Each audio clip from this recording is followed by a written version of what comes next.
what steps have you taken to ensure that the waste management of the hotel is handled responsibly? What has the hotel done for its waste management practices? Waste management in terms of? Your food waste, your plastic, there's a huge amount of waste. There'll be... No, there is a system. Government vehicles come and pick up the waste. We do segregate the waste in different categories and then give it to the government vehicles for that. Let me answer that to you, Niranjan. We have a perfect water management system there. The recycled water is being supplied back to the flushing systems. That's so the sewage treat. You're talking about the STP and everything. So we have a proper STP system in place. The wall insulation is there in place. The roof insulation is there in place. So we've tried to be as green friendly or eco friendly in terms of building the hotel as much as could be done. Most of the materials, actually, the kind of wood and everything which has come within 30-40 kilometers, the stone that has been used. So not much of it, quite a bit of it has been actually locally procured to build the hotel.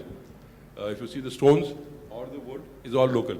In fact, one of our biggest challenges was heat management. You lose a lot of, heat, and we have a total built-up area of roughly around 1.5 lakh square feet. You can imagine heating that every day, 24/7.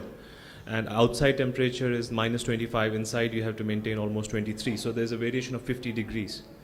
So a lot of care has been taken in that, in terms of insulation of walls, insulation of ceilings, insulation, the kind of heating, what we use, the positioning of FCUs, everything was taken into consideration, because if you put your FCUs in one side of the room, no matter how big the FCU is, the side on the window will always remain cold. And that's the practical problem, we did face. For example, water supply. Most of the hotels there, they face problem because water freezes after -5 or -10, water freezes. So how did we address that issue?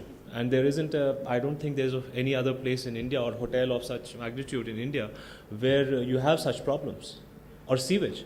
What do you do with the sewage? We had the entire STP had to be put in a building, and then that had to be provided heating to make sure that it actually runs. So there are a lot of problems, like, for example, even my cold water. We had to ensure that the cold water doesn't freeze. How do you address that? So there was a lot of brainstorming which went into that, and then we did come up with solutions that, how those things are also addressed. These are small issues, but if you don't have water for one day in a room, you have to shut down your hotel.